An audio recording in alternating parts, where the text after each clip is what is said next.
په انډیا کې یو سکول ټیچر په دې خبره باندې د سکول نه سسپند کړل شو چې هغه یو ماشوم ته په هوم ورک کې 2 کلمې ورکړې وي. جی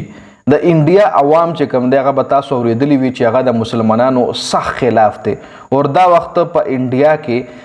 عوام چې کوم دي سپیشلی سټوډنټس چې کوم دي هغه د حکومت خلاف هم راوتلی دي لکه څنګه چې په بنگلاديش کې عوام راوتلی حکومت یې راوغورځولو سریلانکا کې نیپال کې نو اوس انډیا کې هم ډېر ګڼ شمېر کې ینګ جنریشن چې کوم دی یوث چې کوم دي هغه د حکومت خلاف راوتلی دي. جی حکومت نه تنګ دي یا څه وجه په هغې به بیا انشاءالله یو نیکسټ ویلاګ کې خبر وکړو خو په دې کې یو د سکول ټیچر چې کوم دی په دې خبرې د سکول نه وشړله کیک اوټ کا چې تا ماشوم لا هوم ورک کې 2 کلمې ولې ورکړي دي. یعنی د انډیا عوام چې کوم دي هغه د مسلمانانو سخت خلاف دي. ریسنټلی په انډیا کې امیر خان چې کوم کله دریم وادو کو نو انډیا کې چې کوم انتها پسند دی هغه د امیر خان خلاف دا بیانات جاری کړل چې کده چا مطلب ختم کو نو 5 کروڑ روپۍ به هغه ته ملاويږي او ایون دای هم وی چې د هغه سړی کوټ کچهری منډه تړه به هم مونږ وخو پلس 5 کروڑ روپۍ به هغه سړی لور کړل کېږي ځکه وای امیر خان چې کوم دی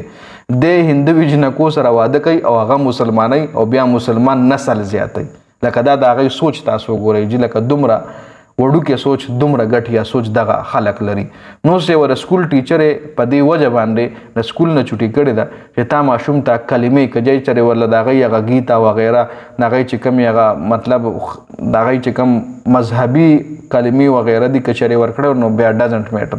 خو تا ولې په هوم ورک کې د ماشوم له 2 کلمې ورکړي دي لکه مسلمان سټوډنټ او مسلمان ټیچر هم او مسلمان سکول هم خو بیا هم چې حکومت لا پته لګېدلې ده بار خلکو لا پته لګېدلې ده نو دومره لکه مسلمانانو ته الته مسایل دي چې هغه اوپنلی لایف هم نشي تیرولی اوپنلی هغه ژوند هم نشي کولی ایون د حکومت د طرفه هم هغه له ایکول رایټس نه ملاویږي. په پنجاب کې چې کوم سکھ برادری ده هغه هم د حکومت خلاف شوي دي هغې له هم ایکول رایټس نه ورکوي. تاسو به اوس کتلي وي پنجاب 95 چې کوم موویز راغلی وه پنجاب کې مطلب یو داسې مووي وه چې هغې هم هغه د پنجاب پولیس یو حقیقت ښکاره کړی نو هغه مووي یو ورځ وچلېده او په سبا یې هغه ټوله مووي بین کا خو د هغه چې کوم سکھ برادري وه هغه مووي په خپلو ګوردوارو کې وچلوله ګوردوارو کې غټ غټ سکرینونه ولګول او سیکان مطلب په ګوردوارو کې به هغه فلم کتلو